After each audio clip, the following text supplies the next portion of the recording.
चंद्रयान का एक हफ्ता पूरा हो चुका है और इस दौरान चांद के कई रहस्यों से पर्दा उठा है। रोवर प्रज्ञान ने अब तक चंद्रमा की सतह पर क्या क्या हासिल किया है, क्या क्या तलाश लिया है, दिखाते हैं आपको एक रिपोर्ट। मॉड्यूल चंद्रमा की सतह पे लैंड हो चुका है।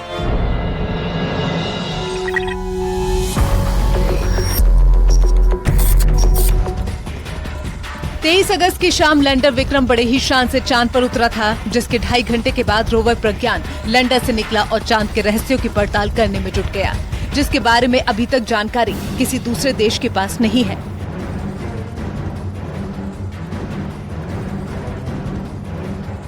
अब लैंडर विक्रम और रोवर प्रज्ञान चांद पर एक हफ्ता गुजार चुके हैं, यानी कि चांद का आधा दिन पूरा कर लिया गया है। इस दौरान विक्रम लैंडर और रोवर ने कई शानदार खोज की है और नई जानकारियां इसरो के वैज्ञानिकों को भेजी हैं। अभी लैंडर और रोवर दोनों में पेलोड अपना अपना काम कर रहे हैं, नए नए डेटा जारी कर रहे हैं। लैंडर ने चंद्रमा के दक्षिणी ध्रुव में सॉफ्ट लैंडिंग की थी। प्रज्ञान लगातार चांद की सतह पर चहलकदमी कर रहा था। पिछले एक हफ्ते के दौरान इसरो ने रोवर की कुछ तस्वीरें भी जारी की थी। मंगलवार को रोवर प्रज्ञान ने इसरो के साइंटिस्टों को ऐसी जानकारी मुहैया कराई, जिससे अब चंद्रमा के अनसुलझे राज के रिसर्च का दायरा बढ़ गया है। मंगलवार की रात रोवर प्रज्ञान ने ये खुलासा किया है कि चांद के दक्षिणी ध्रुव में ऑक्सीजन मौजूद है। ये काम उसमें लगे LIBS पेलोड यानी कि स्पेक्ट्रोस्कोपी ने किया है। इस यंत्र को सिर्फ चांद की सतह पर मौजूद खनिजों और रसायनों की खोज के लिए भेजा गया है। LIBS चांद की सतह पर तीव्र लेजर किरणें फेंक कर उससे निकलने वाले प्लाज्मा का एनालिसिस करता है। ये लेजर किरणें ज्यादा तीव्रता के साथ पत्थर या मिट्टी पर गिरती हैं, जिससे वहाँ पर बेहद गर्म प्लाज्मा पैदा होता है। प्लाज्मा से निकलने वाली रोशनी ये बताती है कि सतह पर किस तरह के खनिज या रसायनों की मौजूदगी है। चांद पर बस्ती बसाने की बातें अरसे से होती आई हैं, लेकिन उसके लिए जरूरी है कि चांद पर पानी की मौजूदगी हो। रोवर ने चांद पर ऑक्सीजन को ढूंढ निकाला है, तो वहीं अब हाइड्रोजन की खोज जारी है। ये दोनों मिलकर पानी बना सकते हैं, यानी कि चांद पर जीवन के लिए ऑक्सीजन के साथ साथ हाइड्रोजन की भी दरकार है। भविष्य में अगर चांद पर आशियाने का सपना साकार करना है, तो दोनों की जरूरत है। वहीं ऑक्सीजन के बाद चांद पर सल्फर मिलने की भी पुष्टि की गई है। ये हल्के पीले रंग का रसायन है। ये सोना और प्लेटिनम को छोड़कर सभी धातुओं से रिएक्ट करता है, जिससे सल्फाइड्स बनता है। Sulphur acid fertiliser, car battery, तेल रिफाइनिंग के काम आता है, यानी कि सिर्फ यंत्र लेकर जाना है, वहीं पर ये सारी चीजें संभव हो सकती हैं। चांद की सतह पर भारी मात्रा में एल्यूमीनियम भी मिला है, यानी कि इंसानों के काम की कई चीजें बनाई जा सकती हैं। एल्यूमीनियम से गाड़ी, बर्तन, खिड़कियां बनाई जा सकती हैं। चांद पर कैल्शियम भी मिला है। इनका इस्तेमाल कई तरह के मेडिकल प्रोडक्ट्स में हो सकता है। कैल्शियम कार्बोनेट की मदद से सीमेंट या फिर मोर्टार बनाया जा सकता है। इतना ही नहीं, चांद की सतह पर लोहा मिलने की भी पुष्टि की गई है। दुनिया में एल्यूमीनियम के बाद सबसे ज्यादा लोहा ही पाया जाता है। इनके अलावा क्रोमियम, टाइटेनियम, मैग्नीज, सिलिकॉन भी चांद की सतह पर मिले हैं। तो इस तरह चांद की सतह से रोवर प्रज्ञान को धातुओं का भंडार मिला है, जो आने वाले दिनों में वैज्ञानिकों के बहुत काम आने वाला है। इनके मिलने के बाद अब इसरो के साइंटिस्ट अगले मिशन पर जुटेंगे। हाल ही में विक्रम लैंडर ने चांद के तापमान के बारे में भी जानकारी दी थी। विक्रम लैंडर में लगे खास थर्मामीटर ने बताया था कि चांद की सतह के ऊपर और सतह से 10 सेंटीमीटर नीचे के तापमान में बहुत अंतर है। चास्टे पेलोड ने ये काम किया था। चास्टे ने चांद की ऊपरी सतह पर तापमान 50 से 60 डिग्री सेल्सियस के बीच दिखाया था। जमीन के नीचे पारा -10 डिग्री सेल्सियस था। चांद का आधा दिन बीत गया और अभी आधा दिन बाकी है। ऐसे में उम्मीद है कि अभी कई और अहम जानकारियां मिलेंगी। Bureau report, news 18।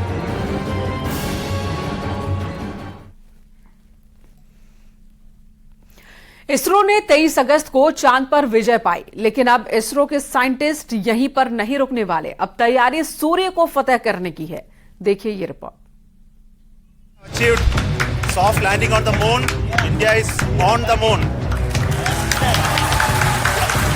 Sir.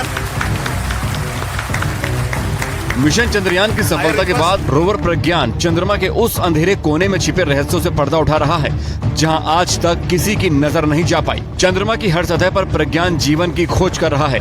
Mission Chandrayaan से मिलने वाली जानकारी से पूरी दुनिया को फायदा होने वाला है।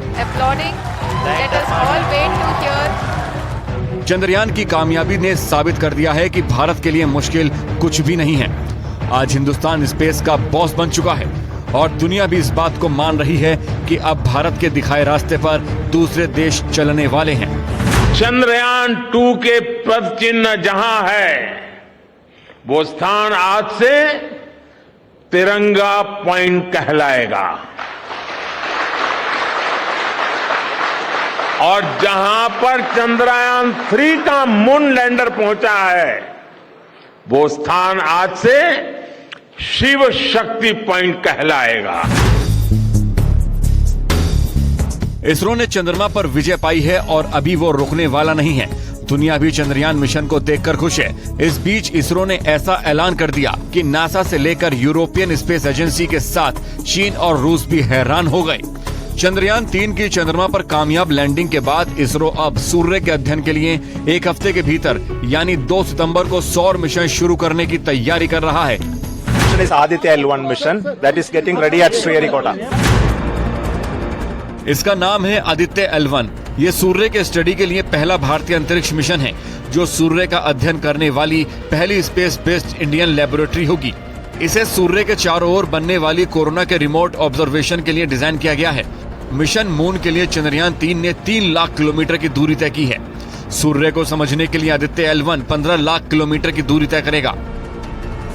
L1 एक ऐसा जो सन और अर्थ है उसके बीच में एक ऐसा पॉइंट है, एक ऐसी जगह है जहाँ पे दोनों की जो गुरुत्वाकर्षण बल है, जो ग्रेविटी है, उसका इफेक्ट नहीं होता है। अच्छा। उस स्पेशल पॉइंट पे जो है हम इस हमारे ऑब्जर्वेटरी को, आदित्य L1 ऑब्जर्वेटरी को वहाँ पे हम प्लेस करेंगे। हाँ। ताकि, और दूसरी खास बात है इस पॉइंट की कि इस पॉइंट से हमें सन जो है बिना किसी झंझट के, बिना किसी एक्लिप्स के, बिना किसी एक्लटेशन के पूरे टाइम विजिबल रहेगा। आदित्ययान L1 यानी सूर्य पृथ्वी के लैग्रेजियन पॉइंट पर रहकर सूर्य पर उठने वाले तूफानों को समझेगा। ये पॉइंट पृथ्वी से लगभग 15 लाख किलोमीटर दूर है। यहाँ तक पहुँचने में इसे करीब 120 दिन यानी 4 महीने लगेंगे। तो ये जो है जितनी भी सन से जो भी रेडिएशंस आ रही हैं उनको स्टडी करेगा, उसके सन के एटमॉस्फेयर को स्टडी करेगा, सन विंड्स, सोलर विंड्स, मतलब जो हाईली एनर्जेटिक पार्टिकल्स वहां से आ रहे हैं अर्थ की तरफ, उनको स्टडी करेगा। ये इसके ऑब्जेक्टिव्स हैं मिशन के। आदित्ययान को सूर्य और पृथ्वी के बीच हेलो ऑर्बिट में स्थापित किया जाएगा। इसरो का कहना है कि L1 पॉइंट के आसपास हेलो ऑर्बिट में रखा गया सैटेलाइट सूर्य को बिना किसी ग्रहण के लगातार देख सकता है। इससे रियल टाइम सोलर एक्टिविटीज और अंतरिक्ष के मौसम पर भी नजर रखी जा सकेगी। हम सबसे करीबी कक्षा में जो लैग्रेंजियन 1 पॉइंट है उस पर इस ऑब्जर्वेटरी आदित्य L1 को उतार रहे हैं, जो कि पूरे लगभग 5 साल तक ये प्रोसेस करके वहां से सन के होने वाली, क्योंकि सन जो है, सन में इतनी तरीके की गतिविधि होती है, इतने तरीके के केमिकल प्रोसेस होते हैं, उसमें से तरंगे निकलती हैं, उसमें से इलेक्ट्रोमैग्नेटिक फील्ड होती है। तो आदित्य L1 इन सभी आंकड़ों की स्टडी करेगा। Photosphere, chromosphere, coronal mass ejection जैसी गतिविधियां जो सन के अंदर होती है, उन सभी का एनालिसिस और डाटा कलेक्ट करेगा। आदित्य L1 के साथ 7 पेलोड भी अंतरिक्ष में भेजे जाएंगे। ये पेलोड सूरज की प्रकाश मंडल और सबसे बाहरी परत की स्टडी करेंगे। 7 में से 4 पेलोड लगातार सूर्य पर नजर रखेंगे, जबकि 3 पेलोड परिस्थितियों के हिसाब से कणों और मैग्नेटिक फील्ड का अध्ययन करेंगे। वो केमिकल प्रोसेस जो है वो एक मैग्नेटिक फील्ड को क्रिएट करते हैं, जो किसी भी तरीके के कम्युनिकेशन के लिए एक बहुत बड़ा मतलब इलेक्ट्रॉनिक के लिए बहुत बड़ा खतरा है।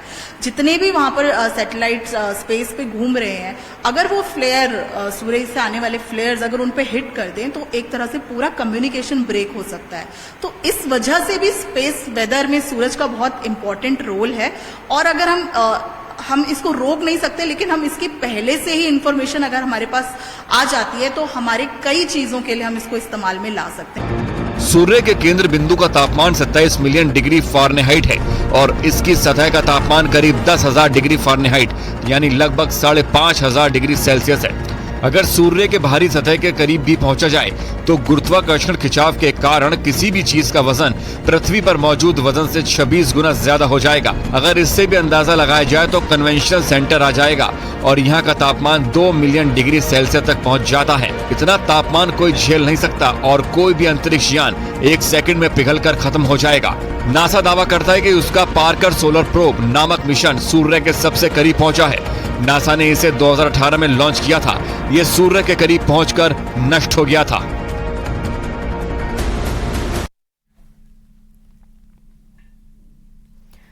इधर भारत में अगले महीने G20 देशों का शिखर सम्मेलन होना है। इससे पहले प्यू रिसर्च सेंटर ने वैश्विक स्तर पर भारत के प्रभाव को लेकर एक सर्वे किया। इसमें पूछा गया था कि क्या दुनिया के दूसरे देशों के बीच भारत का दबदबा बढ़ा है। इसके जवाब में सामने आया कि तकरीबन 68% भारतीय मानते हैं कि हां, भारत का दबदबा बढ़ा है। यहीं तकरीबन 80% भारतीयों ने पीएम मोदी पर भरोसा जताया है और माना कि वो ही भारत का भविष्य है। 12 देशों के 37% वयस्कों ने पीएम मोदी के काम की सराहना की। गौरतलब है कि प्यू रिसर्च सेंटर ने इस सर्वे में भारत और 23 दूसरे देशों के 30,000 से ज्यादा लोगों की राय शामिल की है।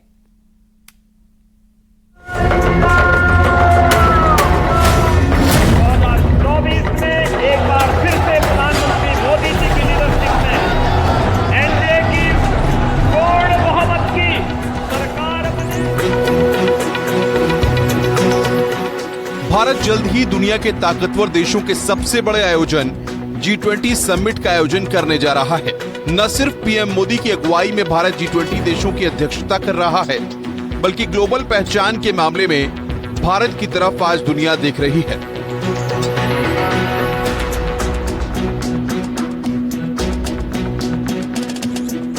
कोविड संकट में जरूरतमंद देशों के कोविड वैक्सीन की मदद हो या अपने स्पेस प्रोग्राम से चांद पर तिरंगा फहराना हो, आज पीएम मोदी की अगुवाई में नया भारत नए कीर्तिमान गढ़ रहा है। भारत फिलहाल दुनिया की नजरों के केंद्र में है।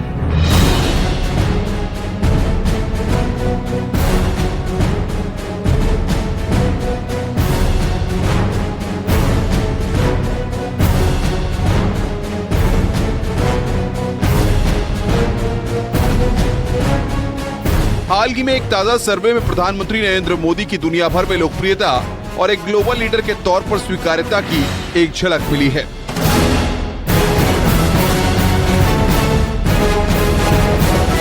देश के अगले हफ्ते दुनिया के तमाम ग्लोबल लीडर G20 शिखर सम्मेलन में हिस्सा लेने नई दिल्ली आ रहे हैं। प्यू रिसर्च सेंटर के सर्वे की माने तो 10 में से 8 भारतीयों का भरोसा प्रधानमंत्री नरेंद्र मोदी पर बना हुआ है। लोगों का मानना है कि बीते वर्षों के दौरान भारत का कद दुनिया भर में बढ़ा है।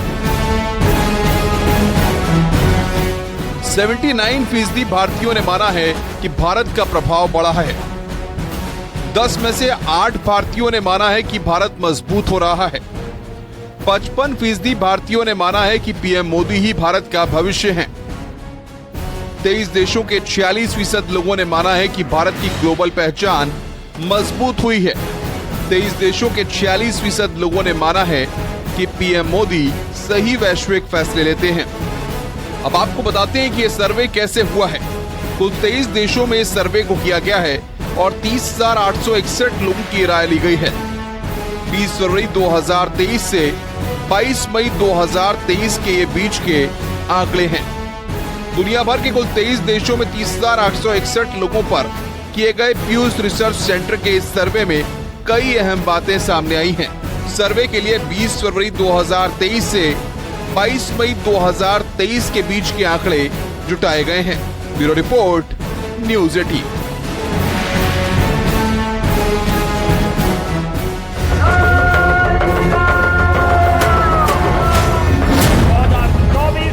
एक बार फिर से प्रधानमंत्री मोदी जी की लीडरशिप में एनडीए की पूर्ण बहुमत की सरकार बने।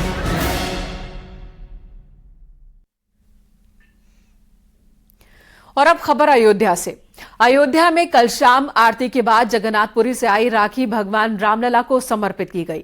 आपको बता दें, रक्षाबंधन पर भगवान जगन्नाथ की ओर से रामलला को राखी भेंट की जाती है। जगन्नाथपुरी के मुख्य पुजारी खुद पहुंचे थे और उन्होंने रामलला के प्रधान पुजारी से मुलाकात कर ये राखी उन्हें सौंप दी। आपको बता दें, रक्षाबंधन के मौके पर भगवान रामलला के लिए देश भर से राखियां आती हैं। लड़की और महिलाएं रामलला को अपना भाई मानते हुए उन्हें राखी भेजती हैं।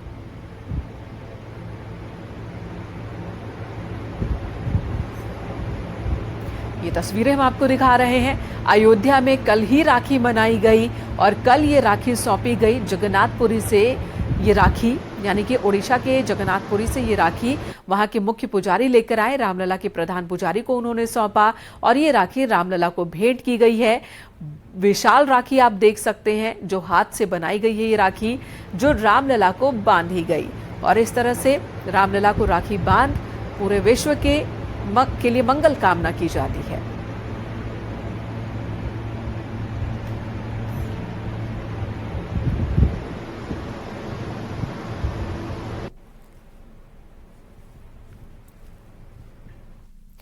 यहां रुकेंगे एक ब्रेक के लिए, खबरों का सिलसिला जारी है। आप देख रहे हैं न्यूज़ 18 उत्तर प्रदेश उत्तराखंड।